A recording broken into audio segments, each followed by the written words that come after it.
Levítico capítulo 6. Continuamos, como todos los miércoles, nuestra serie de estudios, adoración y santidad. Y hemos estado viendo a través de esta serie cómo podemos adorar a un Dios santo. Mientras que Dios le enseña a su pueblo Israel cómo puede acercarse a Él ahora que tienen el tabernáculo. Así nosotros hemos visto capítulo a capítulo ciertos aspectos de nuestra relación con Dios. Y el tema de hoy es muy importante. El tema de hoy es mi relación Dios-prójimo. Y eso es algo muy importante que entendamos, ¿sí? Si queremos tener una buena relación con Dios. Mi relación con Dios está completamente ligada a mi relación con mi prójimo. Jesús nos enseñó que el gran mandamiento delante de Dios se divide en dos partes. Amar a Dios con todo tu corazón, con toda tu alma y con toda tu mente, y amar a tu prójimo como a ti mismo. Y esto muestra que no puede existir una cosa sin la otra. Ambas cosas deben de estar presentes. No puedo decir que amo a Dios si no amo a mi prójimo, y no puedo amar a mi prójimo correctamente si no amo primeramente a Dios. Así que el estudio de hoy, que vamos a estar en Levítico capítulo 6, vamos a ver cómo Dios nos muestra también este principio aquí. De manera que una buena relación con Dios debe ser una relación Dios-prójimo que esté balanceada, que tenga congruencia la una con la otra. Y vamos a ver dos puntos en el estudio del día de hoy.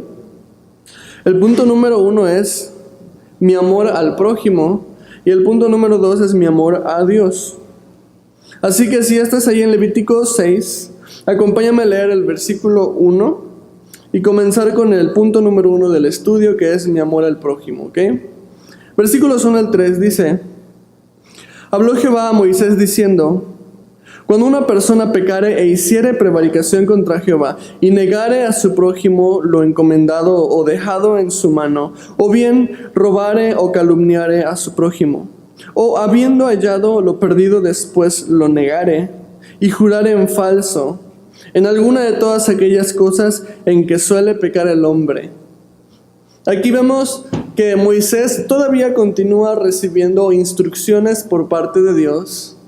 Porque te acuerdas que antes de que ellos puedan utilizar el tabernáculo que se terminó en Éxodo, primero tiene Dios que enseñarles cómo convivir con Él. Y aquí Moisés está recibiendo todavía estas indicaciones por parte de Dios. Y esto es una continuación del capítulo anterior. En el capítulo 5, la semana pasada veíamos las ofrendas expiatorias, ¿te acuerdas? Las ofrendas expiatorias eran las ofrendas para quitar la culpa de aquel que había cometido algún pecado. Así que esto que vemos ahorita es lo mismo, es para quitar la culpa de alguien que ha caído en un pecado. Y vemos aquí algo muy importante en la manera en que Dios le habla a Moisés. Si tú te fijas en el versículo 2, dice: cuando una persona pecare e hiciere prevaricación, ¿contra quién dice? Contra Jehová. Y después dice: y negare a su prójimo. ¿Por qué es importante esto? Porque Dios menciona que tú pecas contra Dios cuando ofendes a tu prójimo. Dios establece desde este libro de Levítico que el pecado contra tu prójimo es también un pecado en contra de Dios. Este es el principio del que hablábamos en la introducción. No puedo decir que amo a Dios si no amo a mi prójimo. De manera que si amo a Dios, voy a amar a mi prójimo. Y si amo a mi prójimo, entonces eso es prueba de que verdaderamente amo a Dios.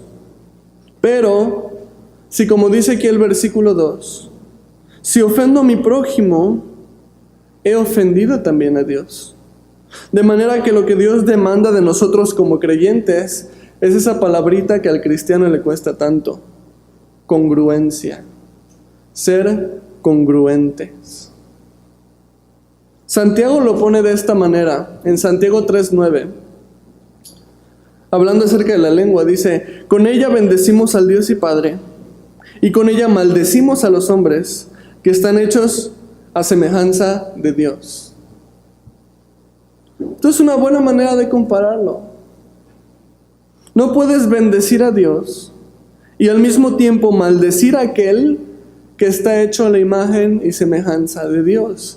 Eso es incongruencia, y eso es lo que Dios nos está exhortando aquí, que seamos congruentes. Porque entonces terminas ofendiendo de cualquier manera a Dios. Así que como creyentes, más nos vale empezar a ver a las personas como la imagen de Dios, para que no pequemos contra Dios al ofender a nuestro prójimo. De esto se trata el amor al prójimo, de ver a Jesús en mi hermano. Cuando te enojes, varón, con tu esposa, más te vale empezar a ver a Cristo en tu esposa, y vas a ver que la vas a tratar diferente. Y viceversa, mujer, cuando te molestes o cuando tu marido te ofenda y estés a punto de maltratarlo, de decir algo en su contra, más te vale empezar a ver a Cristo en tu marido, y vas a ver cómo tu trato hacia él cambia. Asimismo, el hijo, más le vale empezar a ver a Cristo en sus padres para poder honrarlos verdaderamente. El estudiante debe ver a Cristo en sus maestros. El trabajador debe de ver a Cristo en sus jefes y en sus compañeros. Los mexicanos debemos de empezar a ver a Cristo en nuestras autoridades para no pecar contra Dios, ¿ok? Es imposible amar a Dios sin amar a mi prójimo. No existe tal cosa. Así que vemos cómo Dios le dice claramente a Moisés que él ha ofendido a su prójimo y ha pecado contra Jehová, por lo tanto. Y entonces nos muestra los versículos 4 y 5 acciones a tomar. Fíjate, versículos 4 y 5. Entonces, habiendo pecado y ofendido, restituirá aquello que robó, o el daño de la calumnia, o el depósito que se le encomendó, o lo perdido que halló, o todo aquello sobre que hubiere jurado falsamente. Lo restituirá por entero a aquel a quien pertenece, y añadirá a ello la quinta parte en el día de su expiación. Entonces aquí vemos acciones a tomar. Cuando pecas, tienes que tomar acciones para resarcir. Dice aquí que el pecado contra tu prójimo debe ser restituido.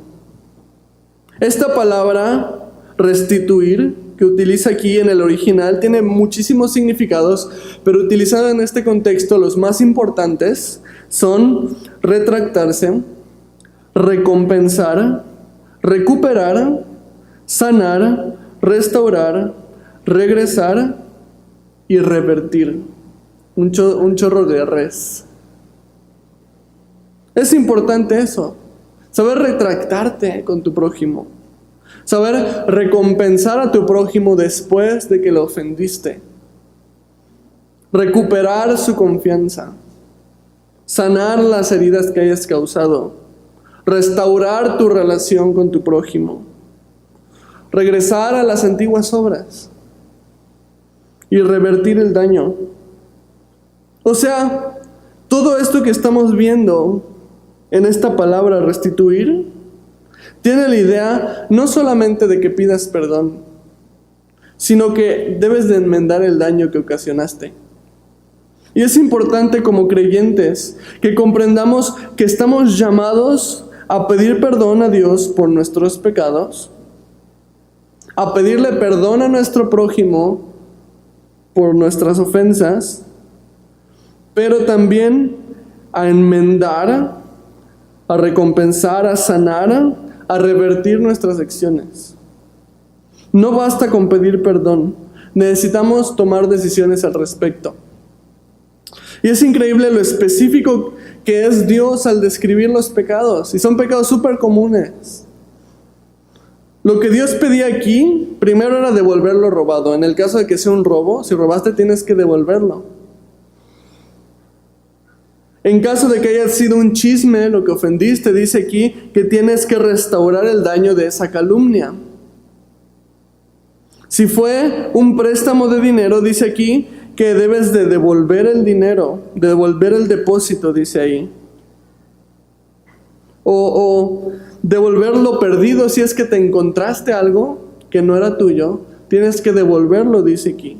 Devolver aquello que es ajeno. También menciona cumplir lo prometido. Cuando tú fallaste tu palabra, cuando tú fallaste tu juramento, dice aquí que tienes que cumplir lo que habías dicho, si faltaste juramento. Y además, dice al final, añadir una quinta parte más del daño que hiciste. O sea, añadir un 20% más de lo que robaste o obviamente en el caso de que hayas dicho un chisme en contra de esa persona, pues restaurarlo un 20% más. ¿Me explico? O sea, esfuérzate verdaderamente en enmendar el daño que hiciste. Es el principio que encontramos aquí. Todo esto que está en los versos 4 y 5 que ya leímos. Así que Dios nos exhorta que tenemos que enmendar el mal y bonificar aún más de lo que ofendimos. De manera que vemos que lo que Dios pide es que enmendemos el daño que hicimos.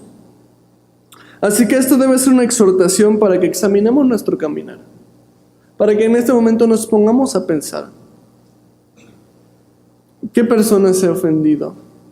¿Qué persona le debo? ¿Qué persona debería pedirle una disculpa? Y entonces enmendar el daño. No dejes asuntos sin resolver, ¿ok? Como creyente, la responsabilidad cae sobre ti, porque tú conoces a Dios. Entonces la responsabilidad de estar en paz con nuestro prójimo es de nosotros, los que conocemos a Dios o los que decimos que conocemos a Dios. Versículos 6 y 7. Y para expiación de su culpa traerá a Jehová un carnero sin defecto de los rebaños, conforme a tu estimación, y lo dará al sacerdote para la expiación. Y el sacerdote hará expiación por él delante de Jehová, y obtendrá perdón de cualquiera de todas las cosas en que suele ofender. Dios le manda a Moisés aquí que una vez de que ha enmendado el daño que le hizo a su prójimo, o sea que ya restauró el daño que ocasionó, ahora el pecador, dice, debe de traer su ofrenda delante de Dios. Dice, un carnero sin defecto, lo cual una vez más nos recuerda del sacrificio de Jesús que hizo por nosotros. Y esto es importante porque todo esto que estamos viendo es el sacrificio por la expiación. El sacrificio para quitar la culpa de aquel que peca. Una ofrenda por la culpa del pecado que culmina con el sacrificio del carnero. Y es bien importante porque Jesús es el único que puede quitar la culpa de nosotros. Jesús es el único que puede sanar el daño que nuestro pecado ha ocasionado. Y si hemos caído en pecado, necesitamos ir a Jesús. Pero es interesante que toda esta ofrenda por la expiación no solamente se trata de traer el carnero, se trata de todo lo que pasó anteriormente, se trata de que nosotros restauremos. Involucra todo lo que acabamos de ver. Involucra confesar tu pecado. Involucra resarcir tu daño. Involucra dar el 20% más de lo que ofendiste. Y finalmente involucra este sacrificio que representa la muerte de Cristo por nosotros. Todo eso es la ofrenda por la expiación. No solamente involucra la misma ofrenda, involucra tu propia relación con tu prójimo. Es el paquete completo. Para resarcir el daño, para limpiar la culpa. El israelita tenía que restaurar su relación con su prójimo también. No existía tal cosa como, ay, pequé contra mi prójimo y voy nada más a Dios y le entrego el carnero y lo sacrifican por mí y listo. No existía tal cosa. Estaba obligado el israelita a restaurar la relación con su prójimo. Esto es bien importante. Porque para estar en paz con Dios, necesitamos estar en paz con nuestro prójimo. No existe tal cosa como el tener esos asuntos pendientes, el no haber pedido perdón, el tener rencillas, el tener rencores. Pero decir, pero Dios conoce mi corazón y yo estoy bien con Dios. Mentira. No es posible. Mateo 6, 14 y 15, fíjate que dice: porque si perdonáis a los hombres sus ofensas, os perdonará también a vosotros vuestro Padre Celestial. Mas si no perdonáis a los hombres sus ofensas, tampoco vuestro Padre os perdonará vuestras ofensas. Es un versículo fuerte. Mi relación con Dios se ve directamente afectada por mi relación con mi prójimo. Al grado de que Jesús mismo dice que si no perdonamos, Dios no nos perdona. Y ahí sí tiembla, ahí sí ten miedo.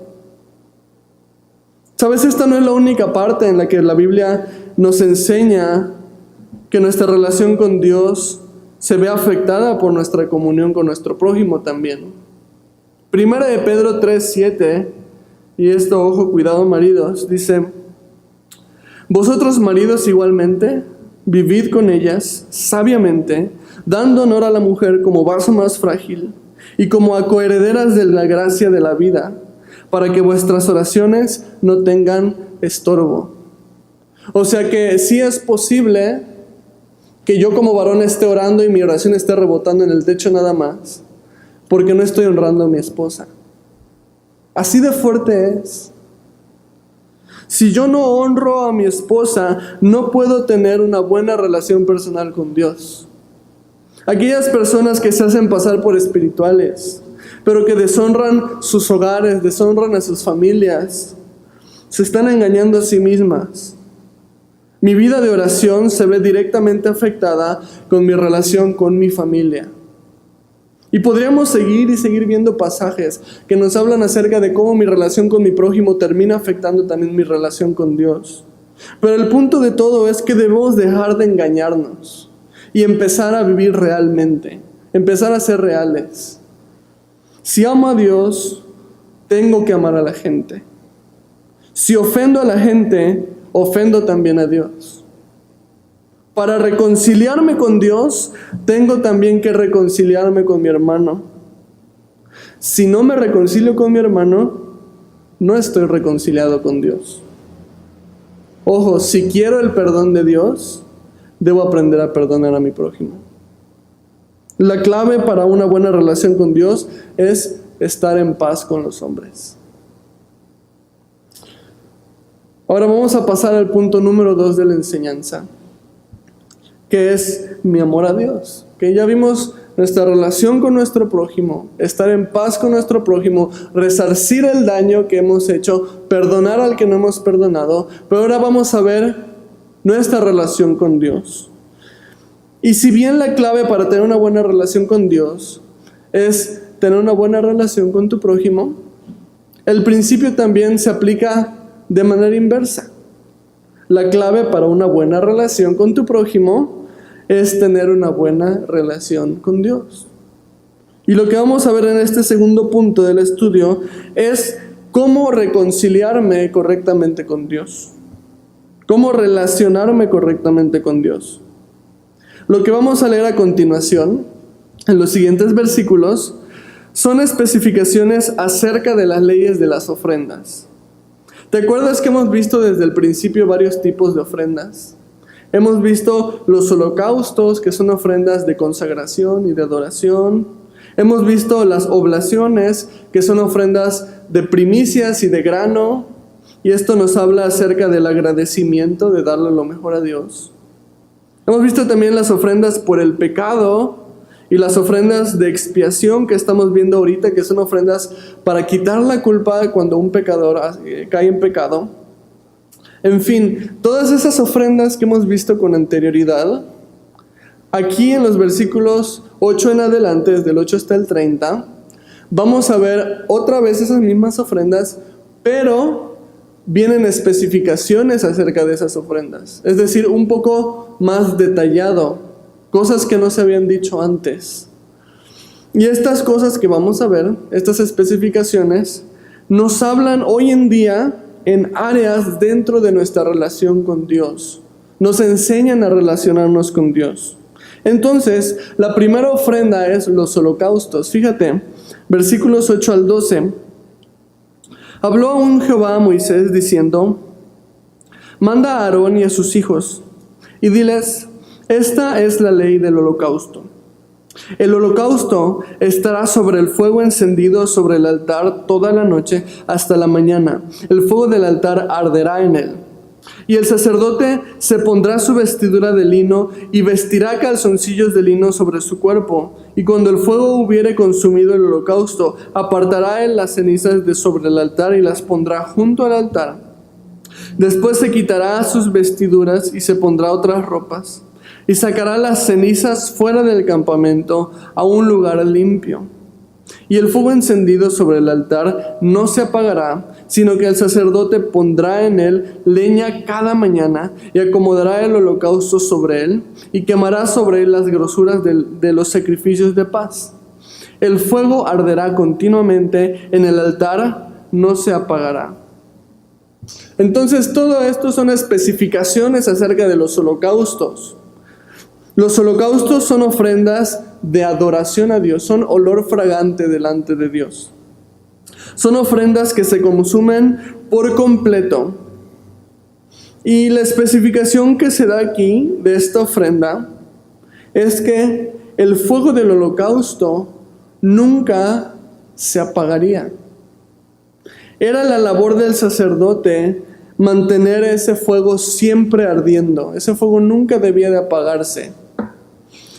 El sacerdote debía de estar trayendo la leña todos los días desde muy temprano en la mañana, asegurándose de que el fuego en el altar nunca se apagara. Y esto nos habla algo bien importante, bien primordial, acerca de nuestra relación con Dios y acerca de nuestra adoración hacia Dios. La única manera de que el fuego por Jesús no se nos apague es venir a buscarlo siempre, mañana tras mañana. El holocausto habla de adoración. Me dice aquí que el fuego del holocausto nunca debería de apagarse. De manera que para nosotros esto significa que necesitamos vivir en una adoración a Dios continua, buscando a Dios continuamente. Pablo le exhorta a Timoteo en 2 de Timoteo 1:6, le dice, por lo cual te aconsejo que avives el fuego del don de Dios que está en ti por la imposición de mis manos. Viene esta exhortación de Pablo a Timoteo como un joven pastor, y Pablo le dice, ¿sabes qué? Que no se apague tu fuego, avívalo. Si hay algo que debemos cuidar en nuestra relación con Dios, es que este fuego por Dios no se apague dentro de nosotros. Porque es muy fácil que el mundo consuma ese fuego. Las pruebas, las tentaciones, incluso la simple vanidad de la vida en la que estamos, de la vida en la que vivimos. Muchas veces esas cosas pueden empezar a apagar el fuego en nosotros. Y la única manera de tener vivo ese fuego es hacer lo que los sacerdotes hacían. Cada mañana traían la leña delante del altar de Dios. Y esto es algo que nunca deberíamos de descuidar. Pero es algo que usualmente descuidamos. Dejamos de buscar a Dios. Dejamos de buscar temprano ese compañerismo con Él. El reto es comprometernos con Dios, a buscarlo de mañana, todos los días. Así como David lo dijo en el Salmo 63:1. Dios, Dios mío eres tú, de madrugada te buscaré. No apagues el fuego. No dejes tu primer amor. Trae la leña desde temprano al altar y ten ese compañerismo con Dios. Versículos 14 al 23. Esta es la ley de la ofrenda. La ofrecerán los hijos de Aarón delante de Jehová ante el altar. Y tomará de ella un puñado de la flor de harina de la ofrenda y de su aceite y todo el incienso que está sobre la ofrenda. Y lo hará arder sobre el altar por memorial en olor grato a Jehová. Y el sobrante de ella lo comerán Aarón y sus hijos. Sin levadura se comerá en el lugar santo. En el atrio del tabernáculo de reunión lo comerán. No se cocerá con levadura. La he dado a ellos por su porción de mis ofrendas encendidas. Es cosa santísima, como el sacrificio por el pecado y como el sacrificio por la culpa. Todos los varones de los hijos de Aarón comerán de ella. Estatuto perpetuo será para vuestras generaciones, tocante a las ofrendas encendidas para Jehová. Toda cosa que tocare en ella será santificada. Habló también Jehová a Moisés diciendo: esta es la ofrenda de Aarón y de sus hijos, que ofrecerán a Jehová el día que fueren ungidos. La 10ª parte de una efa de flor de harina, ofrenda perpetua, la mitad de la mañana y la mitad de la tarde. En sartén se preparará con aceite, frita la traerás, y los pedazos cocidos de la ofrenda ofrecerás en olor grato a Jehová. Y el sacerdote que en lugar de Aarón fuere ungido de entre sus hijos, hará igual ofrenda. Es estatuto perpetuo de Jehová, toda ella será quemada. Toda ofrenda de sacerdote será enteramente quemada, no se comerá. Aquí tenemos las especificaciones de las ofrendas de oblación, que son las ofrendas de grano, que básicamente era la harina cocinada de ciertas maneras. Un comentarista menciona que la manera en que se cocinaba, se freía esta harina, sería parecido hoy a cómo se fríen las donas, las que comemos de pancito de dulce, sería algo muy similar a lo que se preparan los sacerdotes, así que yo creo que estaba bueno. Pero sin levadura, así que no estarían tan esponjositas. Pero recordamos que las ofrendas de grano se trataban de ofrendas de agradecimiento. Esto era un agradecimiento a Jehová. Dios les pedía la primicia del grano. Y tenían que separar lo mejor para Dios. Era en agradecimiento por la provisión de Dios. Dentro de las especificaciones que se da aquí acerca de estas ofrendas, es que no podían tener levadura, porque la levadura representaba el pecado. Todos los varones tenían que comer de ella, o sea, era una ofrenda que traías a Jehová y se cocinaba, pero se compartía entre las personas, ¿ok? Entonces esa ofrenda sí se comía. Todo lo que ofrenda era santificado, lo que tocaran estas ofrendas, o sea que la santificación ocurría en el contacto con esta ofrenda, básicamente al compartir estas ofrendas. Menciona también que son de olor grato a Dios, o sea que también esto cuenta como una alabanza, una adoración a Dios. Y menciona que las únicas ofrendas de esta que no se comían eran las que ofrecían los mismos sacerdotes. O sea que cuando venía una persona del pueblo y ofrendaba, pues esa ofrenda se compartía. Pero cuando era un sacerdote el que la daba, esa ofrenda no se compartía. Ahora, ¿cómo me habla todo esto en mi relación con Dios hoy en día? El sentido de esta ofrenda, como ya lo dije, es el agradecimiento a Dios.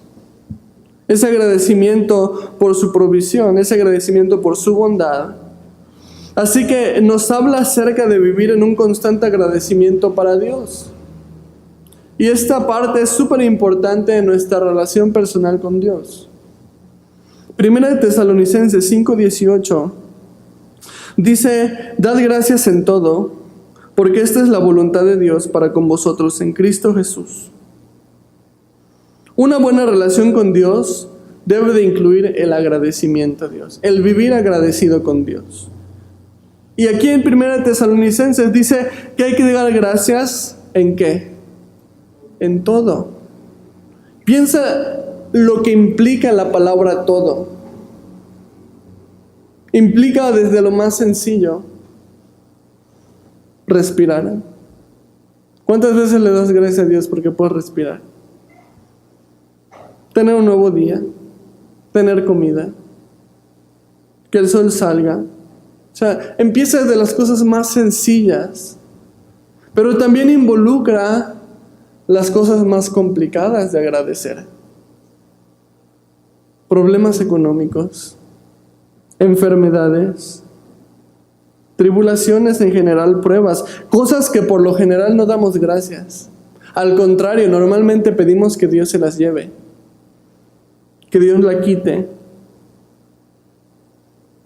Pero sabes, aquí dice que demos gracias a Dios por todo.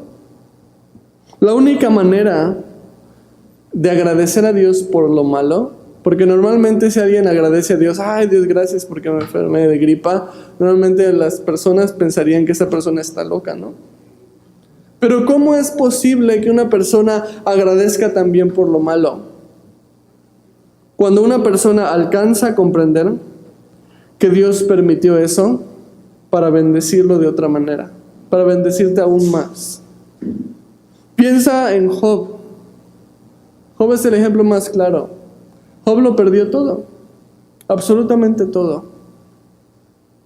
Pero Job mismo dijo, ¿pero que recibiremos solamente lo bueno de Dios y no lo malo? ¿Y qué pasó cuando terminó la prueba para Job? Dios lo bendijo muchísimo más de lo que era antes. Y vaya que Job era una persona muy bendecida. Pero después de esta prueba, las bendiciones de Dios se multiplicaron todavía más. Y entonces comprendemos que Dios permitió esta prueba porque Dios quería bendecirlo más.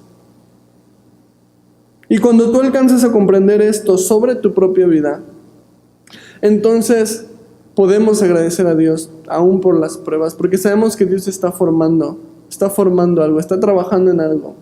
Está perfeccionando nuestra fe, está formando nuestro carácter, está preparando bendiciones para nosotros en el futuro. Y podemos entonces dar gracias a Dios.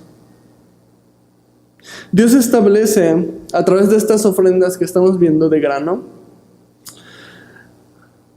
las establece para recordarle al pueblo que deben de ser agradecidos con Dios. Y asimismo nos lo recuerda esta noche. Estas ofrendas eran de un olor grato para Dios. Y asimismo, cuando nosotros tenemos un corazón agradecido, agradamos a Dios. Estamos adorando a Dios también con nuestro agradecimiento. Continuemos en los versículos 24 al 30. Y habló Jehová a Moisés diciendo, habla a Aarón y a sus hijos y diles, esta es la ley del sacrificio expiatorio. En el lugar donde se degüella el holocausto, será degollada la ofrenda por el pecado delante de Jehová. Es cosa santísima. El sacerdote que la ofreciere por el pecado la comerá en el lugar santo, será comida, en el atrio del tabernáculo de reunión. Todo lo que tocare su carne será santificado. Y si salpicare su sangre sobre el vestido, lavarás aquello sobre que cayere en lugar santo. Y la vasija de barro en que fuere cocida será quebrada, y si fuere cocida en vasija de bronce será fregada y lavada con agua. Todo varón entre los sacerdotes la comerá, es cosa santísima. Mas no comerá ninguna ofrenda de cuya sangre se metiera en el tabernáculo de reunión para hacer expiación en el santuario, al fuego será quemada. Vienen ahora las especificaciones de la última ofrenda que estuvimos viendo, la ofrenda de la expiación, la ofrenda para quitar la culpa. Y entre las especificaciones aquí encontramos principalmente 4.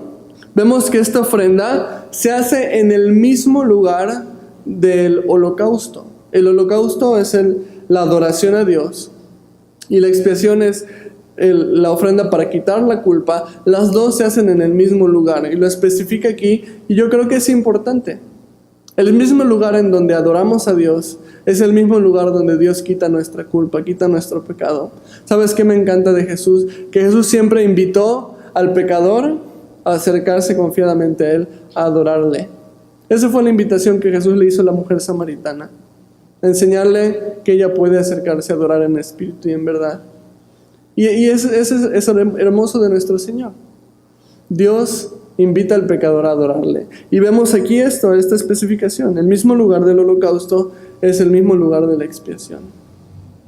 Otra de las especificaciones es que una porción era dada a los sacerdotes, o sea que los sacerdotes compartían de este sacrificio. También vemos que cualquier cosa, y esto es importante, cualquier cosa que tocara la sangre de este sacrificio tenía que ser especialmente lavada. Dice incluso que si era puesta en una jarra de barro, esa jarra tenía que ser rota, o si en una de bronce tenía que ser lavada muy bien. Incluso especifica acerca si un sacerdote se mancha sus vestiduras, entonces tiene que venir un lavado especial. Entonces vemos que se le da un valor especial a la sangre de este sacrificio. Ahorita vamos a hablar por qué. Dice aquí también, la cuarta especificación, cuando era un sacrificio por el pueblo, no podía consumirse, solamente cuando era un sacrificio por un individuo. Dentro de estas especificaciones, como ya les mencioné, la que más llama mi atención es acerca de la sangre. Se le da un valor especial a la sangre de la expiación. De hecho, no solamente a la sangre, sino también se le da un valor especial a la carne de este holocausto. Porque dice que toda cosa que tocara la carne de este holocausto sería santificada. O sea que se le está dando un valor más alto a la carne de la expiación que los demás sacrificios. ¿Por qué? Cuando leí el versículo 27 fue cuando se me prendió el foco el por qué. Fíjate, el versículo 27 dice: todo lo que tocara su carne será santificado, y si salpicare su sangre sobre el vestido, lavarás aquello sobre que cayere en lugar santo. Aquí en este versículo estamos viendo algo que Jesús también explicó a sus discípulos, pero ahora sí en la revelación completa. ¿A qué me refiero? Lucas 22, 19 y 20 dice: y tomó el pan y dio gracias y lo partió y les dio, diciendo: esto es mi cuerpo que por vosotros es dado. Haced esto en memoria de mí. De igual manera, después de que hubo cenado, tomó la copa diciendo: esta copa es el nuevo pacto en mi sangre que por vosotros se derrama. El sacrificio de la expiación es una sombra de lo que Jesús está haciendo aquí. Tenemos los mismos dos elementos mencionados en la ofrenda: la sangre, la carne. Ambos se les da un valor especial en la expiación, lo acabamos de ver. En Levítico se nos dice que la carne santificaba y que la sangre debía ser, todo lo que tocara la sangre debía ser lavado en un lugar santo. Jesús le explica a sus discípulos aquí que su carne es dada por nosotros y que su sangre instituye un nuevo pacto. Y esto nos dice que nuestra santidad ya no se basa en lo que nosotros hagamos, sino en lo que Jesús hizo. Y esto es probablemente lo más importante que tenemos que comprender dentro de nuestra relación con Jesús. Así como el sacrificio de la expiación quitaba la culpa del pecado del pueblo a través de la carne que santificaba y de la sangre, así también Jesús ofrendó su propia carne, ofrendó su propia sangre por la culpa de nuestros pecados. Y tenemos que comprender que cuando pecamos o cuando ofendemos, Jesús ya murió en la cruz por ese pecado. ¿Te has puesto a pensar en eso? Que Jesús murió por nuestros pecados pasados, presentes y futuros. Lo que tú vas a pecar mañana, Jesús ya murió por eso. Y nos pide entonces dos cosas en lo que estamos viendo el día de hoy. Nos pide ponernos a cuentas con nuestro prójimo y tener una relación personal con él. Eso es lo que Dios nos pide. Dios ya no te pide que hagas otro sacrificio, Dios ya no te pide que hagas más buenas obras para ganarte el cielo. Dios simplemente te dice: ponte a cuentas con tu prójimo y ten una relación personal conmigo. Y de eso se trata hoy en día la vida cristiana. No de lo que podamos hacer para ganarnos su favor, sino de lo que Él ya hizo para regalarnos su favor. Y cuando nosotros reconocemos esto, va a haber dos efectos en nuestra vida. Vamos a vivir cerca de Dios y confiados en Dios por lo que Él ya hizo. Y como fruto de esto, voy a tener una buena relación con mi prójimo. Pero primero tenemos que reconocer qué es lo que hizo Jesús por nosotros. Si no comprendemos eso, entonces vamos a tratar de basar nuestra relación con Dios en obras. Vamos a tratar de basar nuestra relación con Dios en otras cosas en las que Dios no nos pide que la basemos. Lo cual es un problema porque nunca podemos llenar esos zapatos. Entonces esto ocasiona que cuando pecas te sientas condenado, lo que ocasiona que no puedas ser constante en tu relación con Dios porque te sientes todo el tiempo en condenación. Lo que ocasiona que no puedes tener una buena relación con tu prójimo. Así que tener una buena relación con Dios y con nuestro prójimo comienza comprendiendo lo que Jesús hizo por ti y quién eres tú en Cristo Jesús. Si tú puedes entender quién eres tú en Cristo Jesús, perdonado, salvo por gracia, que Él derramó su sangre por ti, que no se trata de lo que tú hagas, se trata de lo que Él ya hizo. Si tú puedes comprender quién eres tú en Él, entonces vas a poder permanecer en Él y vas a poder estar, por consiguiente, en paz con tu prójimo. Así que, concluyendo el estudio, nos damos cuenta de muchísimas maneras cómo nuestra relación con Dios y nuestra relación con nuestro prójimo están íntimamente relacionadas. La una afecta a la otra. Así que si tú te preguntas, ¿cómo puedo tener una buena relación con mi prójimo? Porque a lo mejor hay alguien con el que te cuesta trabajo. A lo mejor hay un familiar con el que te cuesta trabajo. La respuesta siempre va a ser, primeramente, comprende quién eres en Dios, quién eres en Cristo. Ten una relación firme en Él. Recuerda, no dejes que el fuego se apague. Tienes que traer la leña cada mañana delante del altar. Tienes que aprender a vivir agradecido con Dios en todo. Pero sobre todas las cosas necesitas comprender lo que Jesús hizo por ti. Porque Jesús, siendo inocente, se hizo culpable para que nosotros que éramos culpables fuéramos inocentes. Él entregó su cuerpo, su sangre por nosotros, los derramó por nosotros. Ya no es por nuestras obras, ya no es por lo que podamos ganar, ahora se trata de lo que Él ganó por nosotros. Y si podemos tener una buena relación con Dios, ser fieles, ser firmes, ser constantes, créeme que tu relación con tu prójimo va a ser transformada también por completo, porque va a ser un fruto. Amén. Vamos a orar.